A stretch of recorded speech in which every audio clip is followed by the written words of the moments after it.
Hello there guys and welcome back to the channel. Right, we are back again with another Alliance War video. Now the war technically hasn't finished, but the result of it is clear, hence we are recording it now. And by the picture up there, you guys can see that Moleman is on the team.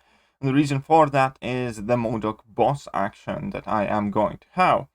And Moleman is definitely one of, if not the best counters to dealing with MODOK bosses, which we're gonna showcase later on. But we are up against Palo, so this is the third war, and Palo are a very capable Masters level alliance. We have faced them several times in the past, so this war will be no walk in a park, and that's great. I like good, tough, hard-fought wars, and hopefully we do have a much better time in this season overall than we did last season. So let's get right to it then. So as I said before, Palo is our opponent. I joined the war not too long after it started, and we can see that we already had 24 kills, and we kind of like typically start exploring fairly early. And this time I'm on path 9. So my team consists of Torch, Quake, and Moleman. Moleman is pretty much exclusively for the boss in this case. And there are going to be some of Quake fights. So you guys, if you do not like watching Quake fight, and I can understand that it's not always the most entertaining thing for everybody, fair play, you can feel free to forward it ahead, but we do need to get to some of the juicier fights. I actually have very exciting Torch fight as well against Sasquatch on an interesting note. Right, so I am in a very good position with boosts overall. I do have a lot of smaller 10 and 15% attack boosts in Overflow and some health boosts in there as well, and smaller champion boosts. So I will also be switching my masteries in the middle of the war. Well, partially because I did want Suicide Masteries active for the boss fight, partially because I just wanted to have them active for arena grinding later on as well. So the first fight here is Mr. Sinister. And if Stubborn, which is a global node that no longer exists, is not present, then Quake is typically one of the better options for Path 9, if you can Quake the opponents, obviously. And Mr. Sinister is perfectly capable lad. Perfectly Quakeable lad is what I meant to say. And yeah, so if I do hit him, I'm gonna get poisons and incinerates and all sorts of bad things are gonna happen. But since I am using Quake, none of that really matters. And we can see that he's going down very quickly, very straightforward, nothing to stress about there. I'm gonna fast forward a bit, why not? And yeah, we've actually finished with a full-on yellow health bar, which is always a very satisfying feeling. Now, the second fight is very similar. It has a resistor on it, so opponent gets a lot of physical and or energy resistance based on what kind of attacks you are throwing. Power Focus 1 and Hazard Shift, Incinerate, and Poison, which in this case, again, is not really a problem. None of those nodes matter. Power Focus 1 doesn't matter because I'm not going to be hitting him, so he will not gain any power. Resistor doesn't matter because I'm not going to be hitting him. Neither does Hazard Shift Incinerate. Man, Quake is so awesome.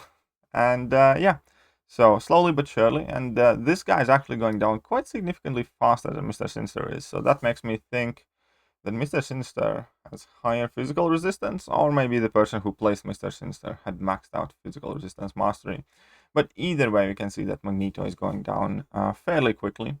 And that will also be pretty much it for my contribution in the first half of the war, in the part 1, so to speak. So let's move on to part 2. And this was meant to be next morning, but I was again having some trouble sleeping, so I woke up quite late at night and I saw that this fight is open, and felt fairly confident. I wasn't like too sleepy or groggy. It's not going to be a perfect fight. I'm sure I could have fought it better had I been like fully awake, but again, I was very confident in Torch in this matchup. Now, there is a trick to this fight though, because Sasquatch does have a double determination or sadist. I think sadist node, yes, he has sadist. And that would mean that Torch is not really a great option for this fight unless you are using the pre-fight ability.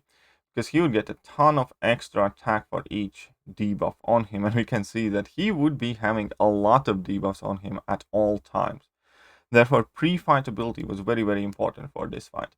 Now, realistically, I could have Quaked this fight as well. It would have been very, very long fight with Quake, but it would have been perfectly doable. But I do... well, first of all, this was just more fun. Let's face it, this is more fun. And I was very, very confident in Torch in this matchup as well, especially with the pre-fight on. We can see that even though he consistently has that protection active, because they do have that ebb and flow intercept node where I only deal 40% of my damage. But at this point I already have, what, 13 Smolders active on me, and the pre-fight, and all the other good things that are coming with it. So I still deal a very decent chunk of damage, and the one thing that really annoyed me with this fight, and it really did get scary for a while, is because Sasquatch didn't enter his Wrath of Tenerak for a very, very long time. And I always hate when that happens. And that's also one of the reasons why I kind of dislike using Sasquatch myself, because you don't really have much control when Wrath of Tenerak is going to get triggered. But when you're going up against Sasquatch, basically, whilst he is in Wrath of Tenerak, he's a lot more dangerous. And therefore, I much prefer if he enters in Wrath earlier, but it lasts a longer time. Because if he's in Wrath of Tenerak for a very, very long time, you pretty much always end up getting cornered, or at the very least for the vast majority of the time. And that did get scary, but I had saved my special 3, which I used to regain some spacing, get myself out of a corner, and shortly after it expired, I did win the fight. And now there was a heart attack number 2, so to speak, because it was an awful lot of time where it actually moved on to the next screen, and disconnects are a legit problem in Alliance War these days. But luckily that didn't happen, and everything's fine. And now for this Immortal Abomination fight, I had already planned what am I going to do with my masteries. So at this point I actually did went to bed and I got some sleep, and as soon as I woke up I pretty much put on the Suicide Masteries, because I was going to use Quake for this Immortal Abomination, and without Suicide Masteries it would be a really, really long fight. So at this point I already have switched my mastery setup, and I have like a 10 or 15% attack boost and a 10% health boost active, I believe, or I'm about to activate them. Yes, I think I'm going to go for 15% attack boost and a 10% champion boost, because if I run Quake, I don't really want to boost my health too much whilst I'm using Suicide Masteries, because then I take a lot more damage and I just end up using more potions. So I decided that this should be sufficient amount of boosting for this fight. Just double checked whether I'm recording here. And this is going to be another Quake fight. Now, Immortal Abomination is a very, very good placement on these nodes because of Redouble Determination. It can be very, very tricky fight. And Quake is probably the safest answer now. It takes a while because, again, Ebb and Flow Intercept is a node here. Now, Quake can work around Ebb and Flow Intercept, and you can actually switch it off for the rest of the fight, but it's more dangerous. And also, whilst you're striking Immortal Abomination, there's chance of getting a poison debuff on, and it just can get messy. And even if you do not work around Ebb and Flow Intercept, just dealing 40% of the damage you normally would, we can see that Immortal Abomination is going down sufficiently fast. This isn't going to be excruciatingly long Quake fight or anything like that. You can see that 50 seconds in the fight, he's already lost 40% of his health. So we're well on target to finish this fight in like sub 2 minutes, I believe, or close to 2 minutes, and that is perfectly reasonable amount of time. Now, it's also obviously helpful that Immortal Abomination here is a rank 5 5-star rather than a rank 3 6-star, because the health pool is smaller. But even if it would be a rank 3 6-star, the fight wouldn't have taken that much longer. And yeah, Suicide Masteries really do help in situation where you want to use Quake, but it would be a long, long fight. Because no matter how hard you boost, even if you max boost using Quake, you can only boost additional 50% attack. 30% attack from champion boost, 20% attack from attack boost. Suicide Masteries by themselves give you more than that. They give you like 60% attack. Then you activate attack boost, small champion boost, and you have significantly higher damage than you would without Suicide Masteries max boosting. And yeah, so we can see that just under 2 minutes, that Immortal Abomination is pretty much down. The fights can last pretty much exactly 2 minutes. And a very straightforward, simple fight. So then we can move on to the next, because the boss is pretty much open, just the left side mini bosses are there. I wasn't actually scheduled to take this mojo, but I figured Quake shouldn't have too much problems. I could have used Human Torch as well, but with Human Torch I would ideally want to take off Dexterity Mastery, and also you don't really want to be running Suicide Masteries if you use Human Torch. So I just gave Quake 1 potion, which was like the only potion that I used this war, which is again something I'm fairly happy with. I think it's only potion. And yeah, I brought in Quake. Now, quaking mojo is always a bit of a tricky thing, because there is quite decent chunk of RNG involved. And in longer fights, it can really bite you in the bum. Because whenever Mojo completes his prompts, he gains power passively. So even if you don't make any mistakes, he can still get to a bar of power and drop that in your face and do damage. Well, on the bright side, Mojo's level 1 doesn't really do all that much damage, and 9 times out of 10 you can quite easily survive that level 1 and just carry on quaking. And which is kind of like the worst case scenario that I accounted for here. But also, if you get a bit lucky and he gets some of the prompts that he can't quite complete easily, in that case he doesn't get enough power, and we can see that in this fight in particular I finished out the fight just before he reached the bar power. So I actually got a bit lucky here. Now, I wanted to take that Doctor Strange there. I was going to slap on Indestructible 3 boost and go and fight Doctor Strange, but my teammate lifted off that fight before my eyes. Well, technically, he took the fight that he was meant to take, because I was the one who would have been stealing that fight from other people. But hey, whatever. Basically, I wanted to fight that Doctor Strange, but didn't. And then it's time for the boss fight. Now, up until this point, our battle group actually had a perfect war. So after I do this boss fight, I believe there were like 2 more fights left on the right side, but that would be just about it. And taking a boss in our battle group, it's not like a set given thing. We don't have one specific boss killer or stuff like that. So I do not want to mess it up. I really don't. Because no single player gets to take boss all that many times. And if you do mess it up, it can kind of like eat you away for a while. But at the same time, I knew that Mole Man is going to absolutely shred this guy.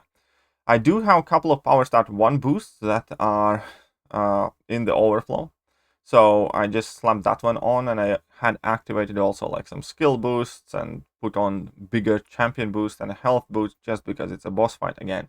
Better safe than sorry, and boosts are certainly the one thing that I'm not struggling with right now. And just fairly aggressive here, tons of dashback intercepts. Now, I don't even have to do that. I could have simply let him hit my block, but hey, it just feels fairly straightforward, very quick, fast-paced fight, not too much to worry about. Here after level 2, I noticed that the first hit of my level 2 did trigger protection. So at that point, I kind of decided to go with my level 1s instead, because even though I get to remove that protection stuff at end of the level 2, it still kind of feels that I'm wasting a bit of damage there. So I'm just going to go with level 1s, more damage over time effects. That shock is going to put in work, plus every time I crit after the shock is active, I deal a burst of damage. And I know I'm playing this fight fairly kind of like fast-paced. I could have played it a lot safer. I could have just found my openings by letting MODOK tap on my block, going unstoppable, and then punishing him. But I did it because I wanted to activate Frenzy for some point in this fight as well, which I do right here, right now, because at that point I can enjoy the guaranteed crits and also the true accuracy. So I do a lot of damage in a very short amount of time here.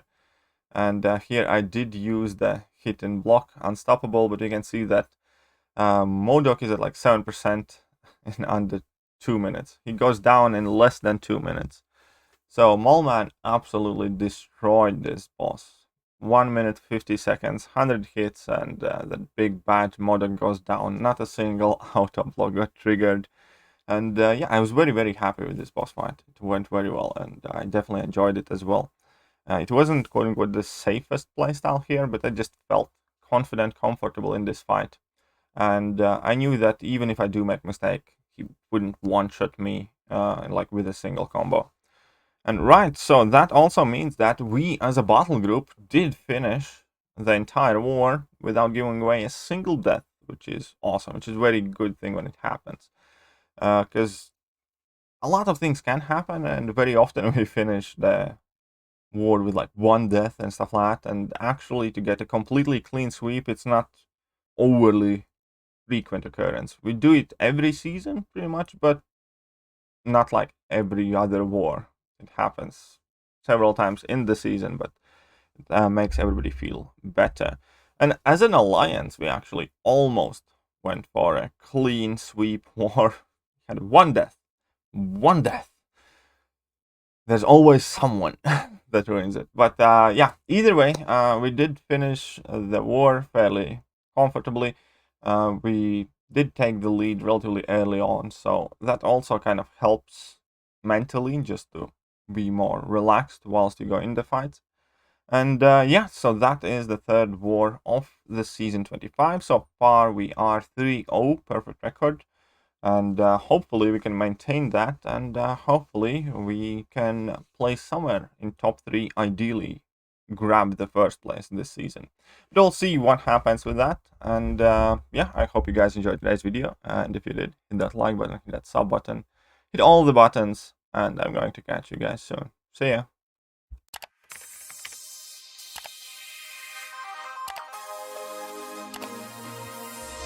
Hello there guys, and welcome back to the channel. So we have all the information about the